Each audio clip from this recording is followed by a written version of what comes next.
1984 में जब ऑटोमोनिस्ट बॉडी मिला तो आज 41 ईयर्स हो गया, 41 साल हो गया, तब भी गवर्नमेंट नहीं सुनता है। और उसके ये क्या है कि ऑटोमेटिक प्रोविजन है आर्टिकल 239A, उसमें क्या बोलता है, स्टेट लेजिस्लेटर एंड पार्लियामेंट अगर पास करता है तो उसको ऑटोमेटिक सिस्टम, क्योंकि उसका प्रोविजंस है जो आर्टिकल 239A में एक प्रोविजन है, अगर इनका कितना कवर करता है, सम कंडीशंस है, वो कंडीशन ऑलरेडी त्रिपुरा लैंड में फुलफिल करता है।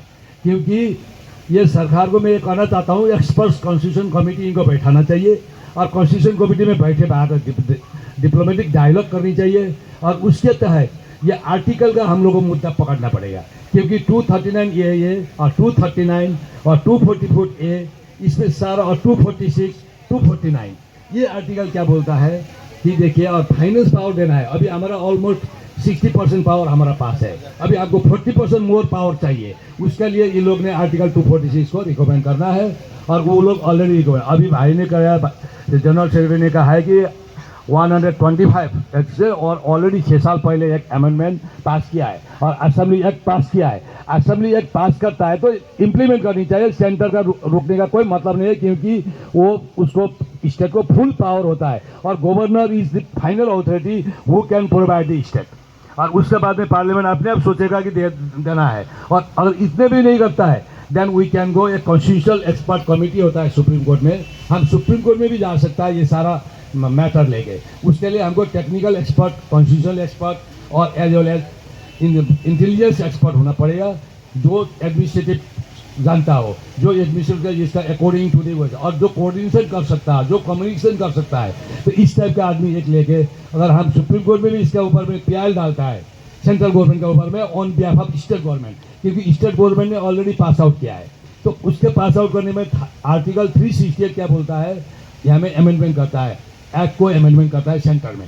तो हमारा कोई जरूरत नहीं, स्टेट अमेंडमेंट एक्ट करता है तो state also is fully power like सबसे लेजिस्लेटर। ये लेजिस्लेशन पास कर दिया, हम भी लेजिस्लेटर है हमारा स्टेट में भी, इसलिए हम लोग पास कर सकता है अकॉर्डिंग टू आर्टिकल 246। उसके बाद में हम आर्टिकल 239 को हम बेस करता है, और आर्टिकल देखिए फाइनेंस में हमारा 281, हमारा 281 आर्टिकल क्या बोलता है, हमको फाइनेंस कमेटी का पावर देना है। तो अमेंडमेंट करने में इनका कितना टाइम लगेगा? अगर चाहे ये माननीय मोदी जी, अमित शाह जी तो ही है सरकार में, ये बाकी तो ये सपोर्टिनेट है, सुबोर्डिनेट है, मेंबर्स है। हम ये कहता हूँ और मेरे यूनिवर्सल ट्रुथ जो है, सच्चाई जो है वो बता रहा हूँ कि अगर ये दो चाहे तो आपको एक दिन में भी ये मिल सकता है, क्योंकि पार्लियामेंट एक्ट करना बड़ी इशू नहीं है इनके लिए।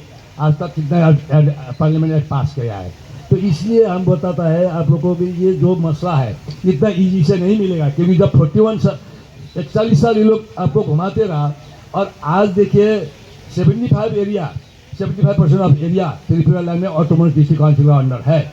और उसमें टोटल आपका देखिए, जब इन लोगों का लेजिस्लेटिव सिस्टम बनाया था, इन लोगों का 13 और एसटी के लिए, एसटी शेड्यूल ट्राइब रिजर्व के लिए 17 सीट था, अब कहाँ 60 हो गया। 60 में उन लोग का उठा के 40 बना दिया, 43 बना दिया, और एसटी ट्राइबल वहीं का वहीं है। इसका मतलब आप लोग देखिए, मेजोरिटी माइनॉरिटी हो गया, माइनॉरिटी मेजोरिटी हो गया। दैट मीन्स जो आप इस तरीके से आपको देखना पड़ेगा, जिस तरीके से माइनॉरिटी को ऊपर उठा दिया और मेजोरिटी को नीचे लेके आया, तो काल तो आप लोग तो रहेगा ही नहीं, त्रिपुरा लैंड रहेगा नहीं। और there is international border connected with Myanmar and Bangladesh, वहाँ से day by day more than 1,000 people are entering, trespassing to the India through Tripura. और आप लोग आगे बोलेगा वो लोग एक, और उधर आगे कैसा ये लोग, इसके मैटर ऑफ एग्जामिनेशन, इसको एग्जामिनेशन करना है, मैटर ऑफ इन्वेस्टिगेशन है, इनका आधार कार्ड कब बना और इनका इलेक्शन आईडी कार्ड कब बना, इनका डेट ऑफ बर्थ है कि नहीं है, और ये यहाँ पैदा हुआ ना बाद में आगे बना, that is has to be identified by the district administrative officer. उसके साथ परस्यू करना पड़ेगा, प्रोसेस करना पड़ेगा, और सुप्रीम कोर्ट में भी प्रोसेस करना पड़ेगा, क्योंकि ऑलरेडी असेंबली एक्ट पास हो गया, तो you have got very big instrument. लेकिन इसे लेके बैठने से नहीं चलेगा, सेंटर के ऊपर में भरोसा रहेगा कभी भी नहीं चलेगा। और अभी मैं रिसेंटली यूनाइटेड नेशन ऑर्गेनाइजेशन में, यूएनए में, अमेरिका में, मैं अभी ह्यूमन राइट्स में मेंबर हूँ, तो I can take up it issue in the UNA also, क्योंकि यूएनए भी हम लोग ले सकता है इसको, जिस तरीके से ये हो रहा है। तो इसके लिए हम लोग को काम करने का जरूरत है, आगे बढ़ने का जरूरत है। और ये आर्टिकल जितना दिया है 281 इसको कोट करना पड़ेगा, क्योंकि हमको अभी क्या चाहिए, फाइनेंस पावर चाहिए, रेवेन्यू पावर चाहिए, सब पावर अपना हो जाएगा काउंसिल अंदर, तो दैट इज कॉल स्टेट सब हो जाएगा। और हमको सेंटर से स्टेट से हमको कोई कनेक्शन नहीं है, तालुके ही नहीं रहेगा, क्योंकि हमारा सेपरेट हो जाएगा। हमको फाइनेंस पावर 281 हमें अमेंडमेंट करके दे, और स्टेट ऑलरेडी दिया हुआ है। और इसका जो आप लोग का मेमोरेंडम हाई लेवल कमेटी बनाया, हाई लेवल का मतलब हो गया इमीडिएट काम करना, that is some fixing time होता है, वो 60 डेज 90 डेज, उससे ज़्यादा नहीं होता हाई लेवल कमेटी, क्योंकि high level committee means hours में होता है, घंटा में फिक्स होता है। लेकिन आप लोग का तो अभी इतना 6 साल हो गया, सुनता नहीं, इसका मतलब कान में तेल डाल दिया, तो ये कहाँ घुस गया, को अभी फाइलें नहीं मिलेगा काल ढूंढने से। तो इसलिए आप लोग को इसको परसू करना पड़ेगा, आगे जाना पड़ेगा। तो आप लोग मैं सजेस्ट करता हूँ, एक कमेटी बनाइए अभी, technical committee. I request to vice president who is the chairman of the organise committee, I think he can capable for that. So in Delhi level, I will take up the issue in the Supreme Court. With the Supreme Court Chief Justice, we will discuss all the matter, and according to Constitution of India, we have to go ahead. Because Article 281 is the power and is the manager, State Assembly, they can extend. वो लोग extend कर सकता है। और उसके बाद में आप लोग स्टेट लेवल में एक कमेटी बनाइए, स्टेट लेवल को कोऑर्डिनेट करिए, और क्या क्या डॉक्यूमेंट आप लोग के पास है एक फाइल बनाइए और लेके आइए। I will take up it, अगर जरूरत पड़ेगा I will take up. According देखिए, मेघालय ऑलरेडी स्टेट है, वहाँ में तो no issue of state land, Nagaland में no issue of state land, Manipur में no issue of state land, खाली लड़ाई करा दिया, वो भी गवर्नमेंट का सब है, हाथ है, उसको उन लोगों को सोचना चाहिए, आपस में लड़ा के कोई फायदा नहीं होगा। एक दिन ट्राइबल एक हो जाएगा नॉर्थ ईस्ट, तो फिर गवर्नमेंट को कंट्रोल करना मुश्किल हो जाएगा। That already I have told in the high level committee meeting when I was the member in that committee. तो ये हम बता चुका था इन लोगों को, देखिए एक दिन ऐसा आ जाएगा, आप लोग कंट्रोल करना मुश्किल हो जाएगा फिर।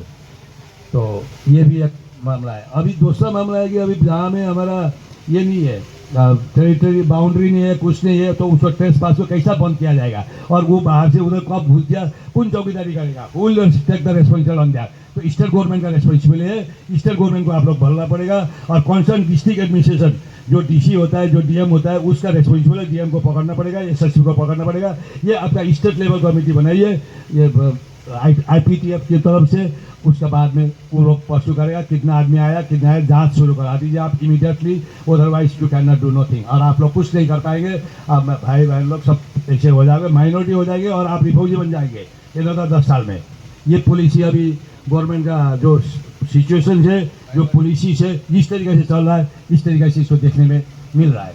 तो उसके बाद में एक सेंट्रल लेवल में एक कमेटी बनाना पड़ेगा, will coordinate with the government of India as well as Supreme Court of India in the Constitution, in regards of Constitution and in regards of amendment of this। इसके लिए ये करना पड़ेगा। और क्यूओनो level में हम टेकअप करें, सेंट्रल लेवल में हम टेकअप कर देंगे, ठीक है। तो आप लोग स्टेट लेवल में करके एक कमेटी बनाइए, उसके बाद आगे बढ़ते हैं और इनको अल्टीमेट देते हैं। Accordingly will give just final ultimate. अब ऐसा नहीं होगा फिर कल माइनॉरिटी हो जाएगा तो आप कहाँ बात करेंगे, तो कोई नहीं। और हमारे बहन लोग को ये लोग शादी करके लेके चला जाएगा, वो कहाँ पहुँचा देगा। आज देखिए नेपाल में एक डिस्ट्रिक्ट है सरलाई, वहाँ में रोहिंग्या 17% मुस्लिम हो गया, कहाँ से आया पता ही नहीं, एक भी नहीं था। तो उसी तरीके से ये लोग, क्योंकि वो भी बॉर्डर है, तो इसी तरीके से ये लोग यहाँ भी घुसा है। त्रिपुरा का बहुत बड़ा एक समस्या है। मेघालय में का ट्राइबल जो है वो थोड़ा ऑर्गनेस है, वो लोग इसमें इमीडिएट एक्ट करते हैं, नया आदमी कहाँ से आया। त्रिपुरा में आप लोगों के साथ क्या हो रहा है कि नया आदमी आ रहा है, आप लोगों को बोलने से आप लोगों को दबाया जा रहा है। क्योंकि मैं पर्सनली विजिट किया था, तो मैं देखा वो लोग, आप लोग अपना भाषा करता है तो वो लोग बंगाली भी बोलता है, बंगाली बोलता है, मुस्लिम बोलता है, मुस्लिम बोलता है, वो लोग को समझ में नहीं आ रहा है।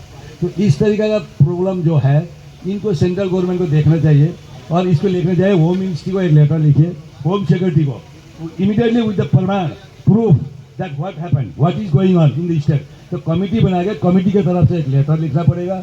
उसके बाद में गवर्नमेंट ऑफ इंडिया को लिखना पड़ेगा, प्रेसिडेंट को लिखना पड़ेगा, और होम मिनिस्टर को लिखना पड़ेगा, प्रधानमंत्री को लिखना पड़ेगा। ये लिखने के बाद ये लोग का क्या रिएक्शन होता है, उसे हम लोग टाइम एक फिक्स होना पड़ेगा। उसके बाद में नेक्स्ट स्टेप हम क्या करेंगे, उसका in the mean time central में हम देखेंगे। ऑलरेडी असेंबली एक्ट पास है, तो इसका मतलब हमको स्टेट त्रिपुरा लैंड मिलने में कोई समय नहीं लगेगा। We have to process, we have to work hard, we have to paper work, और कोऑर्डिनेशन का बात है। और जहाँ चीफ कॉन्स्टिट्यूशन ऑफ इंडिया में एक सुप्रीम कोर्ट में एक कॉन्स्टिट्यूशन कमिटी है, जज है, कमिटीज है, उसका स्टेट बनाने का, इस बनाने का, कॉन्स्टिट्यूशन अमेंडमेंट करने का एक कमिटी है। उस कमिटी के तहत we have to take up the issue that already it has been pass, अभी पास हो चुका है, हम लोग को यहाँ पूछता नहीं है, पार्लियामेंट एक्ट नहीं कर रहा है, कोई बिल इमरजेंसी होगा फटाफट पास करता है, तो इसको क्यों पास नहीं करता है? Already it has been recommended by the state assembly, legislative assembly, according to article 246 and article 368 is the big thing. Once it has been approved by the article 246, there are not very much more difficulty to take up with the article 368. ये हमको देखना पड़ेगा।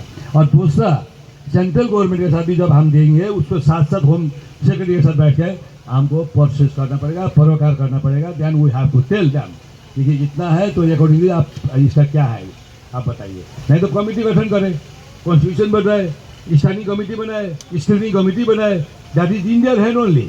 तो इसलिए आप लोग को ऐसे खाली हम आएगा 23 अगस्त को आएंगे, हमारा 41 ईयर्स हो गया, मैटर ऑफ नॉट जोक, ये कोई मजा का बात नहीं है। और जब आप लोग का 17 सीट था, ये लोग 13 सीट था, आज वो लोग 43 सीट हो गया, तब भी आप लोग चुप है। तो अभी कल तो आप लोग रिफॉर्जी गेट आउट, तो फिर भागना पड़ेगा, कहाँ जाएंगे आप लोग? तो इसीलिए आप लोगों को ये सब बैठने से नहीं होगा। You should not sit like that way. And early साल आएगा हम धरना करेगा, उससे रिजर्व नहीं होगा। We have to take up the issue with the Supreme Court of India, with the Constitutional Bench, and we have to take up the issue with the Home Minister, Home Secretary. Official, we have to take up this now, and let us get the reply from the official. Then we'll go on diplomatic and political dialogue. Political dialogue last second part में लाखिए. First part में we have to go through the officers only, because they have got full power. They are the running the country. Fourth secretary, they are running the country. Chief Election Commission of India, Cabinet Secretary, Home Secretary, External Affairs Secretary. These four secretary are the main backbone of the country. तो यही चार से हम लोग इस तरीके से बात करना पड़ेगा। Then only. और बांग्लादेश में भी हम लोग को बात करना पड़ेगा, क्योंकि बांग्लादेश को भी लिखना पड़ेगा कमेटी। ऐसा नॉर्मल कमेटी नहीं, we have to write to the Bangladesh home secretary. क्या है भाई, what is your motto, what is your views, what is your news, what you are doing now, what is your thing, what is your what is your status about our bordering area and migrating entering from your land? We have to challenge. सीधा direct लिखना पड़ेगा, तुम्हारा इतना आदमी इधर अंदर आ रहा है, बताओ तुम क्या जवाब है। तो इसीलिए और उसमें डिस्ट्रिक्ट एडमिनिस्ट्रेशन को पकड़ना पड़ेगा कि ऑल डीसी जितना भी डीसी है उनको बोलने पड़ेगा कि भाई जांच करो, कहाँ से कब आया, कहाँ पैदा हुआ, कौन हॉस्पिटल में पैदा हुआ, कौन स्कूल में पढ़ा, अभी आया इसे एनआरसी लाओ, एनआरसी असम में आया, जहाँ जरूरत नहीं वहाँ लेके आता है, जहाँ जरूरत है वहाँ नहीं लाता है। इसका क्या मीनिंग है? We have to talk in that manner to the government. ये गवर्नमेंट अमित शाह जी से बात करेंगे और अमित शाह को चिट्ठी लिखेंगे। हम इसमें I will write letter from my letterhead, हम अपना से लिखेंगे और आप लोगों को भी कॉपी देंगे। इसका seriously we have to take up the issue और कॉन्स्टिट्यूशनल बेंच को भी करना पड़ेगा। ऐसा नहीं होगा, नहीं तो हम यूएनओ में टेकअप करेगा।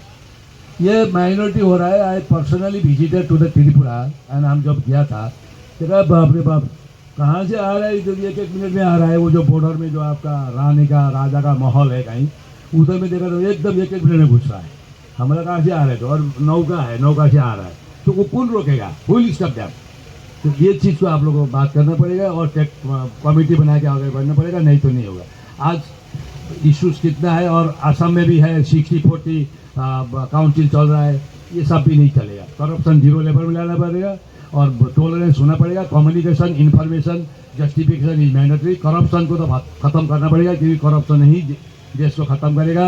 और एमंग द ट्राइबल, अभी ट्राइबल बोल नहीं पाते, सीधा साधा होता है, जंगल में होता है, उनके पास इतना प्रेजेंस ऑफ माइंड नहीं होता है, तो इसका फायदा उठाते हुए उन लोग ने ये काम कर रहा है। तो इसको हम लोग को आगे टेकअप करना पड़ेगा। तो आप लोग कमेटी बनाइए, मैं यही सजेस्ट करूँगा। अभी हम लोग खाली ये लड़ाई नहीं हो, अभी ये लड़ाई को हम लोग अंत में जाना पड़ेगा और डिसीजन करना पड़ेगा, स्टेट प्रिपेयर लेना पड़ेगा, क्योंकि आप लोग को इंडिजिनस का राइट है और आप लोग फंडामेंटल राइट आप लोग का है। क्योंकि उन लोग कहाँ से बांग्लादेश से आगे अभी ले लिया या कौन सा है, कहाँ है कॉन्स्टिट्यूशन, उसमें किस कौन कॉन्स्टिट्यूशन में लिखा है, कहाँ का संविधान में लिखा हुआ है, कौन संविधान में है, वो तो दिखा है। तो इसीलिए अभी आप लोग अभी फिर अभी डिलिमिटेशन होने वाला है। उस टाइम में आप लोग का देखिए 17 का जब 12 हो जाएगा और उन लोग का 80 हो जाएगा। क्या कर लोगे आप लोग? तो इसीलिए यहाँ बैठ के जंतर मंतर में करके अधिकारी को, अधिकारी लेवल में लिखना पड़ेगा पहले, सेक्रेटरी, होम सेक्रेटरी को, और उसके बाद कैबिनेट सेक्रेटरी को, उसके बाद में हम लिखेंगे ये कॉन्स्टिट्यूशन बेंच को, उसके बाद फिर आगे टेकअप करना पड़ेगा। और आप लोगों ने क्या पास आउट किया है वो 100 में आप लोग दिखाइए, I will take up the issue, उसके बाद हम टेकअप करेंगे इसको। अभी डॉक्यूमेंट्स होना पड़ेगा, डॉक्यूमेंट्स के साथ तब जाके आगे काम होगा और इनको करना पड़ेगा। डॉक्यूमेंट को ये लोग नकार नहीं सकता है। और एक पूरा high power committee is not a matter of job. High power committee का मतलब होता है 90 hours, immediate effect, immediate action, ये होता है। नहीं तो हाई पावर कमेटी क्या काम, तो नाम के लिए तो ऐसा कमेटी बनाते रहे, दुनिया कमेटी है। हाई पावर कमेटी स्पेशल होता है, स्ट्रिंग कमेटी होता है वो भी, और वो भी कोई इमीडिएट इशू होता है और इमरजेंसी होता है, only for that high power committee बैठता है। आज बारामूला में फायरिंग हो गया, हाई पावर कमेटी बैठा 3 दिन पहले प्रेसिडेंट हाउस में, आप लोग देखो। तो आप लोग नहीं देखता है, इसका मतलब कुछ नहीं देखता, वहाँ पर डिसीजन नहीं होगा। यू बी एक्टिव होना पड़ेगा आप लोगों को, प्रेसिडेंट साहब ऐसे नहीं होगा, एक्टिव होना पड़ेगा। कमेटी बनाइए, आगे आइए और जाइए, आई विल कोऑर्डिनेट दिस। हम देखते हैं फिर कैसा क्या करना है। We have to take up the issue. ऐसे बढ़ने से और हम धरना करने से तो काम नहीं चलेगा। जैसे स्टेट संदेश देना पड़ेगा, अमित शाह जी को जानना पड़ेगा, मानना पड़ेगा। सरकार चलाना है तो मानना पड़ेगा, उनके लिए जनता सब एक ही है। हाँ, वो पार्टी बनने से ठीक है, हमको स्टेट वोट दे दो, पार्टी भी बन जाएगा। That also we can talk, right developing right if necessary. क्योंकि हिंदू तो सब हिंदू है, ये भी, ये कौन सा मुस्लिम है यहाँ, कौन सा ये है। तो ये बात नहीं है ना, इसको दबाया जाए, जो बोल नहीं सकता उसको राइट को खत्म किया जाए, ये तो कहीं भी नहीं लिखा है संविधान में। फंडामेंटल राइट इक्विवेलेंट सबके लिए, आर्टिकल 15 बोलता है संविधान का, सबके लिए बराबर पावर है, सबके लिए उतना ही है। तो इसीलिए इसको टेकअप करना पड़ेगा। और ये सेशन आता है, सेशन में we have to raise the parliament question. आप लोग आइए, हम कराता है 60 70 100 MB से पार्लियामेंट क्वेश्चन कर दूंगा, ये मेरा गारंटेड है। हाँ, कैसा अभी लोग का पास नहीं करता देखेंगे, लेकिन आप लोग यहाँ कैंपिंग करके कोऑर्डिनेट कमेटी बना के बैठे मेरे साथ, सब काम कर देता है इसको। इसका इतना बड़ा इशूज नहीं, आपको ऑलरेडी पास आउट है, इजी पास आउट है एसिम से। और हाई पावर कमेटी दिया हुआ है, 6 साल हो गया, कहाँ सो के बैठा हुआ है, कहाँ फेंक के बैठा हुआ है पेपर। इशन करना पड़ेगा ना, पेपर कूड़ा में डालने के लिए नहीं होता है, पेपर काम करने के लिए होता है। काम होने के बाद में 3 साल बाद इसको फेंका जाता है, पहले नहीं फेंकता है। तो इतना बोलते हुए मैं अभी टाइम तो 1 घंटा एक्सटेंड हो जाएगा, हमें जंतर मंतर में इतना बड़ा इशू नहीं है, आप लोग टेंशन मत लीजिए, 2 बजे तक 3 बजे तक कर लीजिए। तो अब उसके बोलते हुए मैं अभी सबसे ये कहता हूँ, आप लोग आगे एक्टिव रहिए, और इस तरीके से नहीं करेगा तो आप लोग को राइट नहीं मिलेगा। अब 13 का 40 हो गया, 43 हो गया, और आप लोग 30 सीट बढ़ गया। कैसे बढ़ गया, कहाँ से आया, आप लोग चुप क्यों बैठा है? आप लोग को बोलना चाहिए क्यों बढ़ गया भाई, कहाँ से आया। हम लोग तो 17 था, 17 का 17 में ही सीमित है, तो हम लोग तो कुछ भी नहीं है। तो ये चीज़ को आप लोग you have to raise the technical और इशूज आपको, और पॉइंट वाइटल पॉइंट, ये चीज़ ज़्यादा वाइटल पॉइंट है। हम लोग ये वो नॉन टेक्निकल बोल के भी इतना फायदा नहीं है। टेक्निकल में इनको बात करना पड़ेगा, टेक्निकल में लड़ना पड़ेगा, टेक्निकल कमेटी में जाना पड़ेगा, स्क्रीनिंग कमेटी में होना पड़ेगा, तभी जाके हम लोग कुछ कर पाएंगे। नहीं तो आप लोग बनाइए committee, I will take up the issue. Thank you. मैं अभी त्रिपुरालैंड जिंदाबाद, त्रिपुरालैंड जिंदाबाद। और हमारा भाई बहन को सबको त्रिपुरालैंड मिलनी चाहिए, अमित शाह को देना ही पड़ेगा, नहीं तो राजनीति खत्म हो जाएगी। ठीक है, धन्यवाद।